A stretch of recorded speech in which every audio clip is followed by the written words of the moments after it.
Vic. And I'm Wayne. And we're the bridge between buyers and sellers.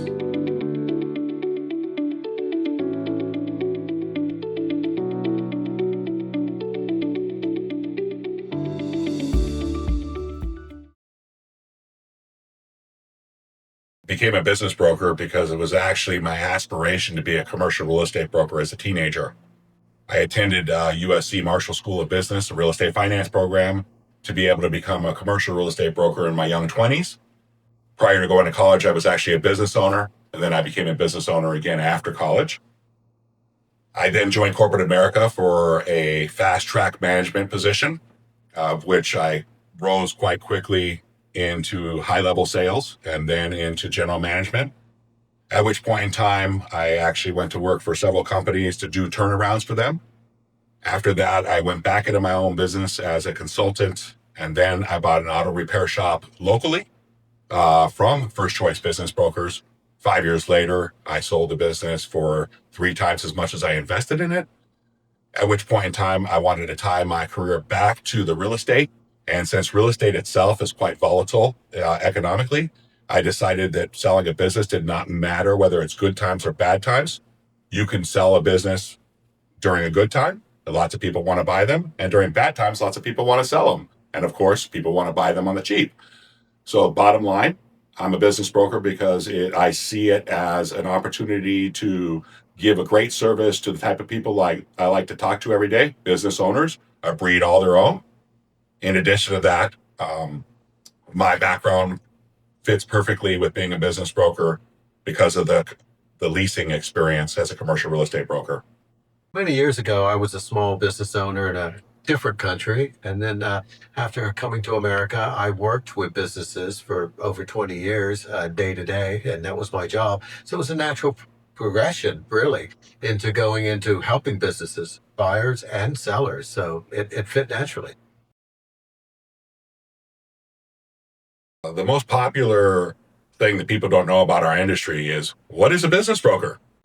It's quite common for Main Street business people to not know what a business broker is. I go around the community quite often and have to explain when people ask me what is a business broker, and I just basically tell them it's an American dream matchmaker. Right. It's much more complicated than just selling a business. As we know, as a real estate agent, you post it on the MLS, you have your magnetics, you tell everybody about it. We're the opposite. All our business sales are confidential. So that's why we tend to get people asking that question. I've never heard of a business broker. What do you do? We're not very common. We never come across a customer who says, they're the third business broker who's called me today about selling my business. It just doesn't happen. I have at a very early age. I was in a motorcycle accident and I got an insurance payout after kind of being unable to walk properly for about 18 months. And I decided to buy my own business many years ago now in a different country. And it was an existing business that I purchased, and I didn't have really any experience about buying a business. I just knew the industry and I had worked in the industry. Um, and then realized that there was a lot I didn't know about buying a business. And then since coming to this country, I also started a business by myself rather than buying a business, which still runs and ticks along, day to day by itself. So yes, I've owned one in both continents and still have one right now. Absolutely. They need to have an exit plan out of the business and a path forward. There's preparation of the business. Um, if we were to break it down, you need to prepare your business for selling. And depending on your industry, is it the right time? Is it a seasonal business? Are your books in order? That's the most important things, right? And I think, like you said, books in order. We are Main Street business brokers. We are not specializing in mergers and acquisitions, although we do handle deals of that magnitude. Being in Main Street business brokerage, the common mistake for business owners are they are trying to make their tax returns look like they make as little money as possible, and their P&L say another story. When you're trying to sell a business, you want a 3-year track record of making as much money as possible legitimately, everything to be on the books. That's how you get the maximum value for your business. As a buyer, I want to be able to see, and have you prove to me that is the money you're making, which is the number one reason why someone buys a business on there. And then your infrastructure is very important. Do you have key employees? Will they be staying? What is their role in the company?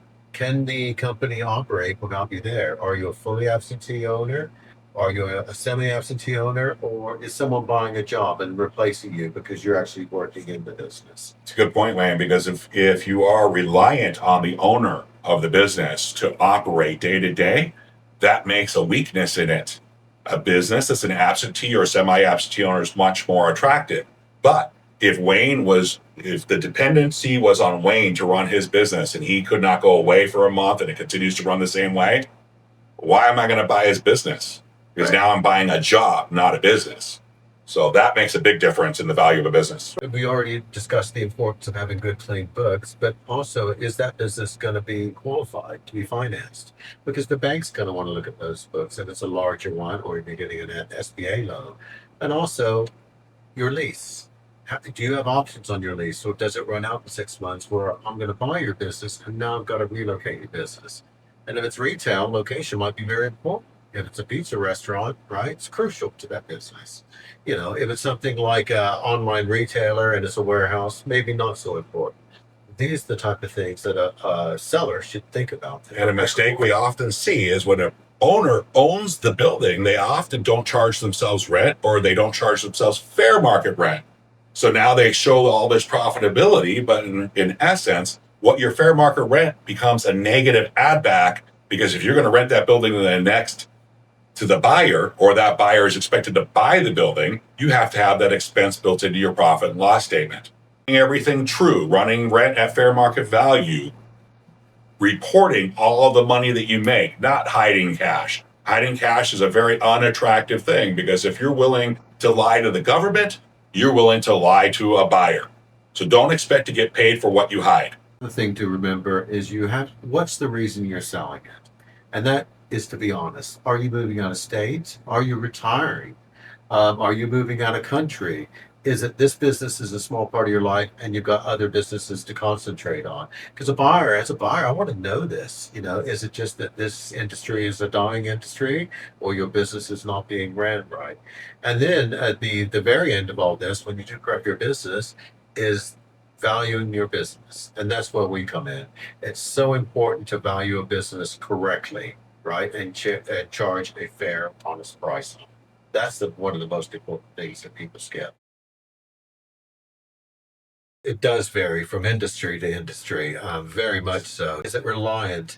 If I'm Wayne the plumber and I've got 2 or 3 guys and my business has been going for 20 years, but I'm actually out there turning a wrench and doing the plumbing, it's going to be valued different. Where if I do have a staff of 5 or 6 and I'm not involved in the business, or maybe I do payroll and some books, but people aren't calling up saying, I want Wayne to come out and fix my air conditioning. And it's different multiples for different industries. If you are And also different size businesses. absolutely. I mean, you take a dentist, right? When you're selling a dentist, well, you need to be a dentist to buy a dentist office to work into it. Right? In Nevada. You've got to replace that dentist from there. Online is very attractive because it's virtual, so you can have sometimes low rent. It doesn't matter where the product is. Is it being drop shipped?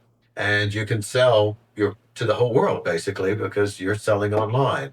So there's different, attractions to that type of business. That's a great question about whether the multipliers change from industry to industry. What you said was yes, and that's true. But also within an industry, depending on whether that business has the infrastructures you started to lay out. So if I'm a business owner with 10 HVAC trucks, okay, and I have a full crew and that business runs without me because I have a general manager, that multiplier is going to be substantially higher for that type of business than Wayne's Plumbing. Wayne's Plumbing might get one time, maybe a 1.5 multiplier, whereas that larger business could get anywhere, let's say it's doing, 750,000, $1 million plus in EBITDA, or seller's discretionary earnings, otherwise known as SDE, then that could be a 3 multiplier. But as you get larger or have more businesses in the same industry, for example, if I own 10 HVAC companies, or I own an HVAC, I own a plumbing, and I own an electrical contractor company.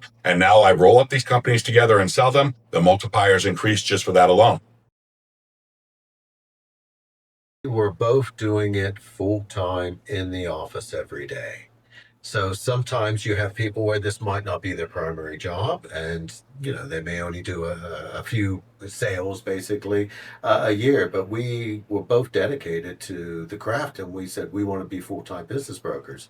So when we started seeing, oh, we're both coming into the office every day, and we thought, well, why don't we partner together here? Because we'll have one customer, but there's two of us. And because we're full time, there's a lot of things involved in this. And it basically gives a better experience to both buyers and sellers, because if they can't get hold of one, they can get hold of the other. Broker team is offering solutions to clients.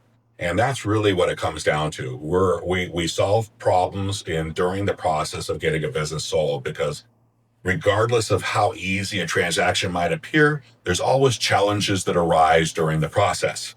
As a result of that, Wayne and I could be sitting in our office, and we get an email, same email. Wayne reads it one way, Vic reads it another way. But now we have two different perspectives. For example, I look at Wayne and I say, I would have never understood it that way. But now that you bring that light to the table, let's reconsider what I'm thinking. And we come up with, or we call the client to clarify what they really meant. Okay, so we're very different from each other, from the sense that we're both capable of doing all aspects of the job. Wayne is very technologically oriented, and I'm more of being in front of the customers and being the free spirit guy. So basically, we have complementary skills, but at the same time, we have the complete skills as an individual. So it actually makes it a more enjoyable time to work together, to commiserate together as needed, and to work through the solutions necessary. Two brains are better than one.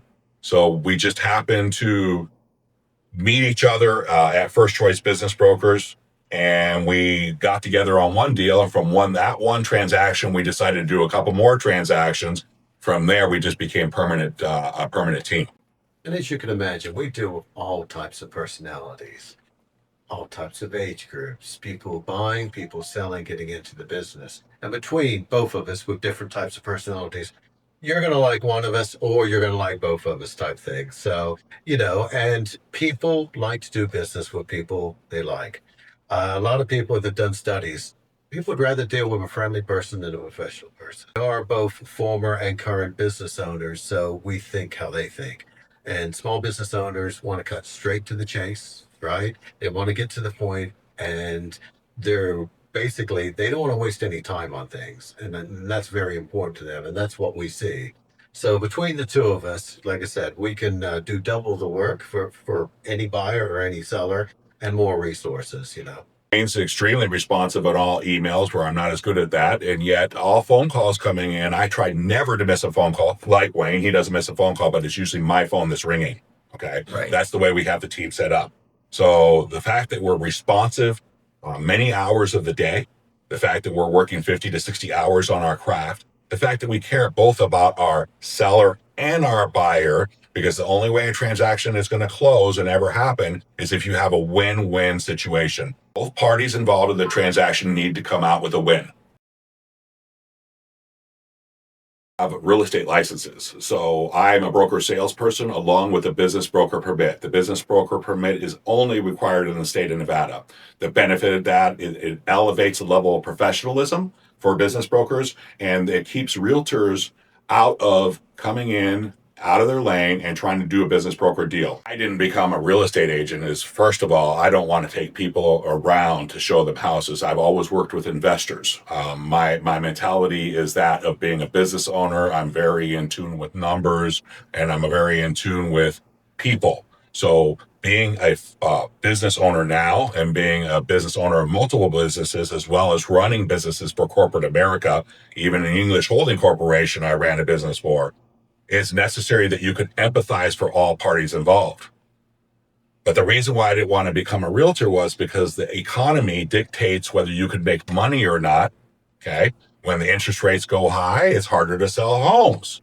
The real estate, selling real estate is already being taken away from people by Zillow, by OfferUp, or those platforms are really reducing the ability for realtors to make money, as well as AI. So, business brokerage, we do sell the real estate when a business owner wants to sell his business in conjunction with the real estate. We only sell real estate in conjunction with the business. The reason we have the real estate license, in part, is because it's a requirement to sell the businesses as an asset purchase agreement here in Nevada. Additionally, we mostly handle assignment and assumptions to lease. In order to be able to work a lease transaction on behalf of the buyer, we have to have real estate licenses. And that's the primary reason that we use our real estate license for, is not only to be an official business broker with a business broker permit, but to be able to handle the leases. And that's why I pointed out earlier in my career, I was a commercial real estate agent for about 8 years. That gives me the experience necessary to negotiate all parts of the lease, or even take an assignment and assumption of lease that we're going to take over and ask for additional options. Because in an SBA loan situation, most of the time they want to see 10 years left on the lease. Business brokerage is much more attractive because we're dealing with a breed of business owners versus people who want to just buy a home. It's much more interesting. A house, buying and selling a house is never fun when I've done it, and I wouldn't want to be a realtor selling a house. There's a lot involved, but it's not interesting to me to find a listing of a house and put it, and know how many bedrooms and have people come look at and try to sell a house. With a business, to me, it's completely different because you are looking at balance sheets, P&Ls. You're looking at from where the businesses come. You're looking at their equipment. What makes this business attractive? How can this business grow? What type of people will it attract if it goes on the market? Is someone going to buy another business which has similar aspects of that? It's just such more interesting. And as Vic was saying, in Nevada, we do hold a real estate license and a business broker permit, but we stay in our lane. We don't sell houses, right? We're not going to list or sell houses, but we enjoy selling business. It's a lot more interesting and it's a lot more challenging sometimes too. Good point. Since I've been a business broker for the last 5 years, I've sold two properties. One was my personal home, one was an investment property, and I never sold them myself. I actually used a professional realtor to represent me in the sale of my homes. Typically, what the rate is for a business is a higher rate and negotiable depending on the size of the business. And commercial real estate is also negotiable, but we keep in mind that we're competing with the commercial real estate market. So generally speaking, it's about at half the commission rate of the business.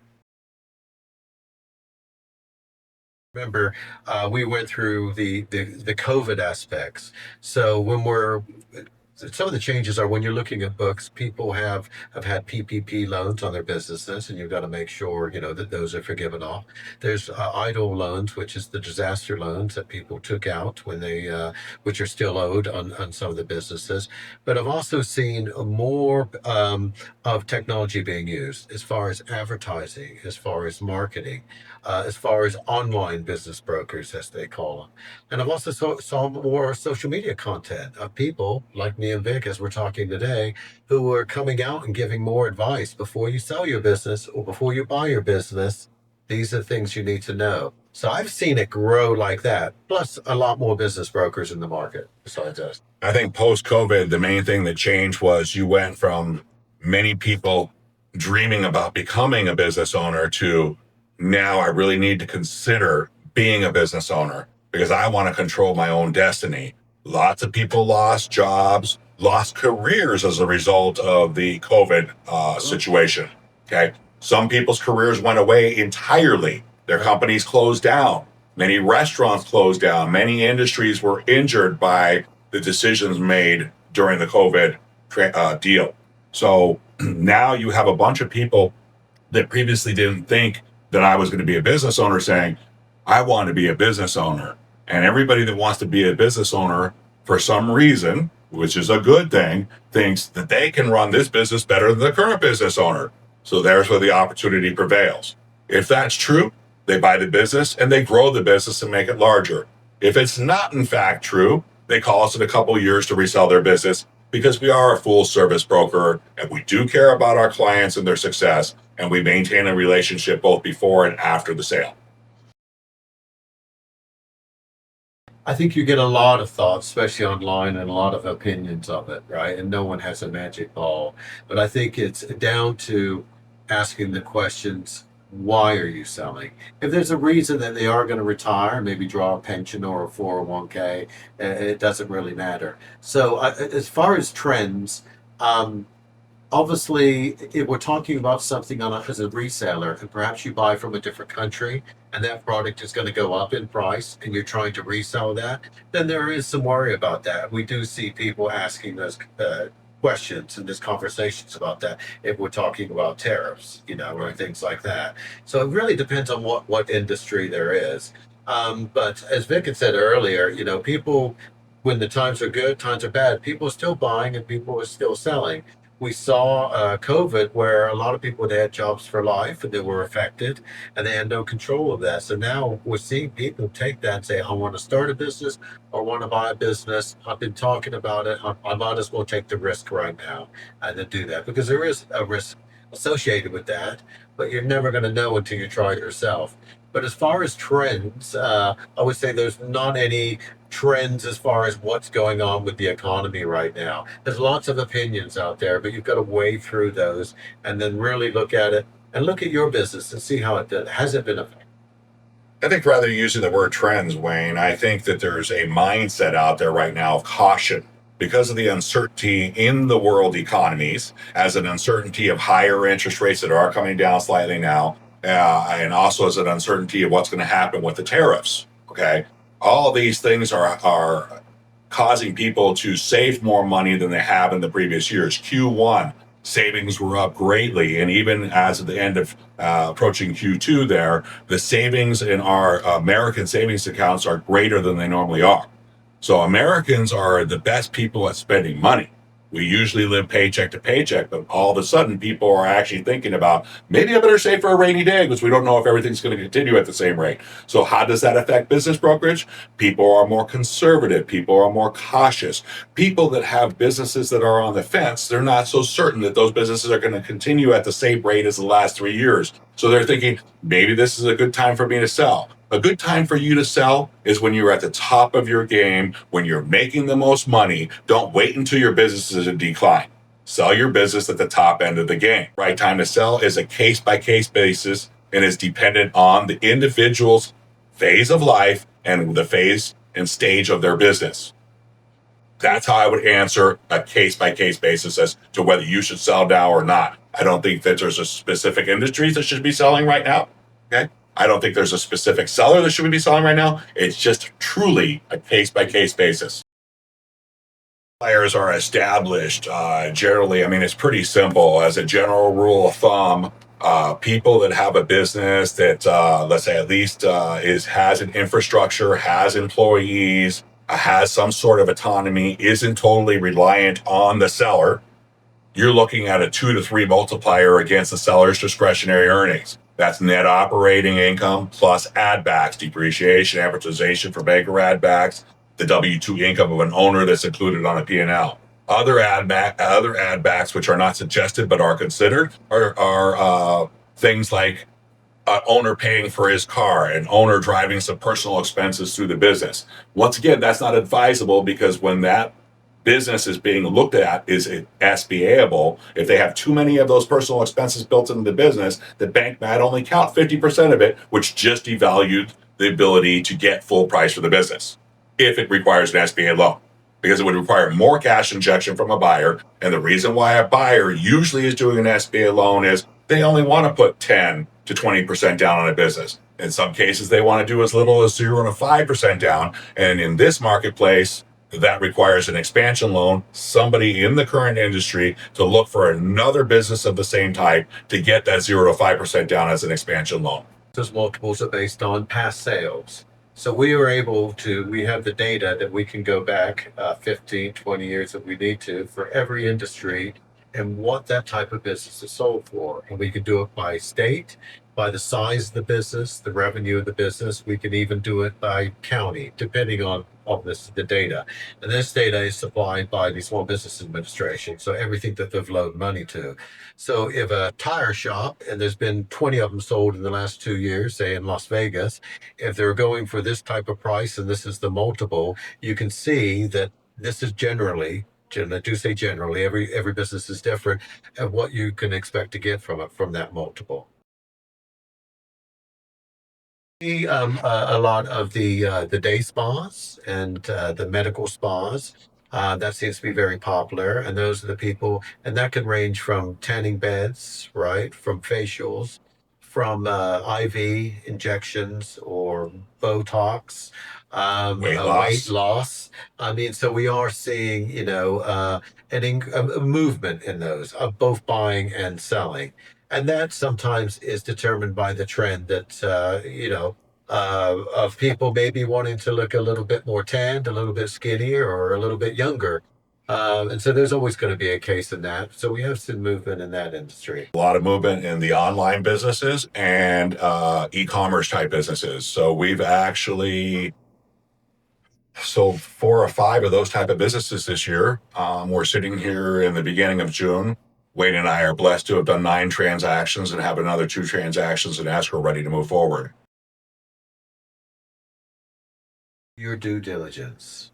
First, it needs to be something that, if it's your first business, that you're going to enjoy, an industry that you have some kind of passion about, or can at least can see that there's a way you can expand that. Doing the due diligence. So if you're buying a business, that does mean looking at tax returns, P&Ls, and balance sheets. Whether it's you or your Not CPA, Yeah, and not everything is in those numbers, right?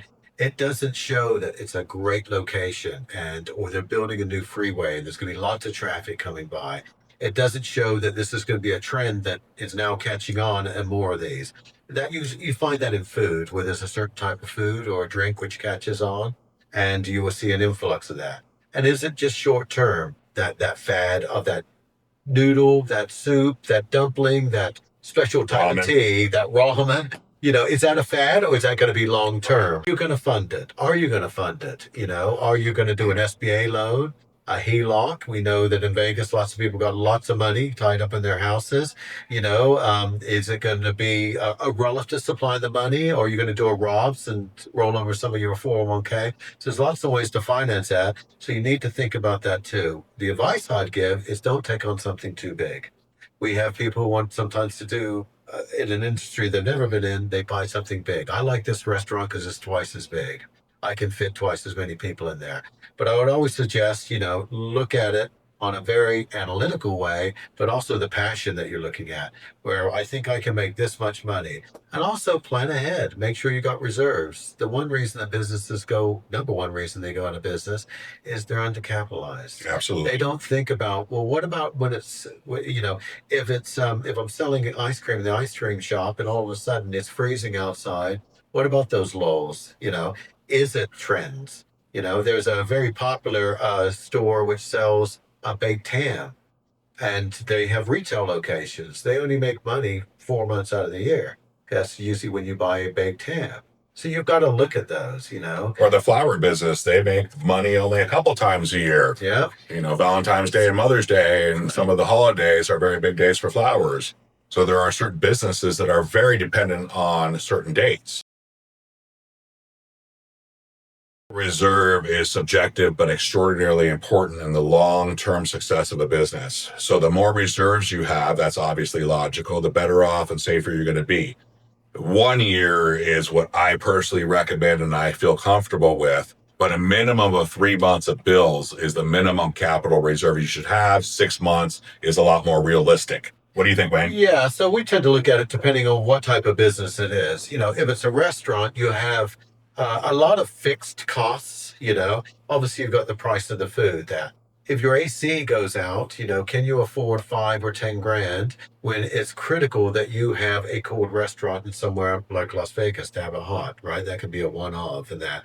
but it's writing the times where, as we're coming up for Christmas and maybe people aren't going out to eat or they're home with their family during different seasons, if the price of food does go up, profit margins, are you going to take a hit? Is it temporarily, or is all prices and people expect to pay more? So it can be 3 to 6 months. I think it depends on the industry.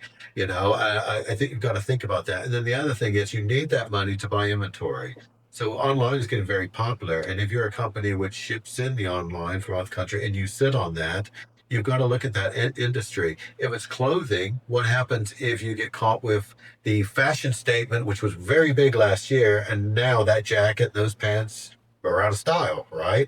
If it's a product which is coming in and all of a sudden that product is no longer needed. We were talking about online. Have enough inventory where if you do have a sudden spike in business and you can't fulfill it, then they're going to go to your competitors, right? Because they think, well, this guy's always got it in stock. And sometimes they won't come back to you. So, but working capital is very important. Why people choose to work with Vic and Wayne is because we are completely different personalities and we make ourselves available 7 days a week if needed. We try to refine ourselves to live a balanced life and work Monday through Friday, but the reality is we need to be available when the client needs us. So we're there. We're there to pick up the phone. We're there to walk you through your questions. We're there to provide you a full service positive experience of buying the business. Always a saying, sellers become buyers, buyers become sellers. So the better that you work and take care of people, the more likely you are to get repeat business. The snowball effect creates more effective teamwork. Really look at it like we're the buyer or we're the seller, right? What questions would we ask if I was going to buy that business, or if I was going to sell this business? How would I portray my business? And that's kind of how we do it differently rather than selling a widget. It's like, well, would we buy that business? What's it worth? Where's the opportunity? And help buyers say, you may want to look at this because this could be an opportunity down the road. So we just pretend like we're the customer too, and how we would want to be treated on something like that. And on that point, Wayne, sometimes we tell buyers that they're not really qualified to buy this business. They should not buy this business. We encourage them to stay away from the business because they don't have the correct experience. We don't want to see anybody fail. We have a lot of repeat business, right? A lot of repeat business. And that's why I always say to Vic, if I see you in the grocery store and I'm with my wife, I want to make sure that I can bump into you and I'm not hiding behind the cantaloupes type thing. There's nothing more. There's nothing more exciting, but there's nothing more satisfying when you have someone call you up and say, "Hey, thank you." Um, I try to utilize some of the businesses that I've sold, and I sold a car repair, and so I obviously take my car there, and they say, "Thank you very much." Bit rocky at the beginning. We're learning, right? Even though we had experience, and now we're booming, and we just want to say thank you very much. That's a lot of satisfaction, right? To hear that, that hey, we're so glad that we used you and we bought this business. Or someone, you get a Christmas card and saying, on another vacation, now I get to relax and enjoy my life. Thank you for getting good value from my business when I sold it, and that's pretty cool. Or if you get a buyer who says, want to hang out and have a beer, and I go, I'm working, you're retiring, but thank you anyway. So, But that's okay because while he's working, that's why we're a team. I'm going to be off in California, taking half days off and work and be available for the first half of the day. And that's part of the reason why we're a team is so that whether he's away, which he's almost never away, or whether I'm away, we have the Las Vegas covered and we always have somebody available to take care of the customer service end of the business. yeah. I own a plumbing company and want to sell in the next 3 to 6 months. Is there anything I should do to improve the value of my business before I contact you? 6 months is a very short period to prepare. So our advice to him is keep things that are personal outside of the business expenses and run a business clean. Try and not be have the business reliant on you. The business is more valuable if the business relies on its employees, and the day-to-day operation runs on its own without you being there. If you can take a vacation for 1 month and that business keeps running the way it should be, you've got a business. If that business needs you to be there every single day, a buyer is looking at buying a job because they have to buy and come in every day, run the business like you did. But now there's a risk.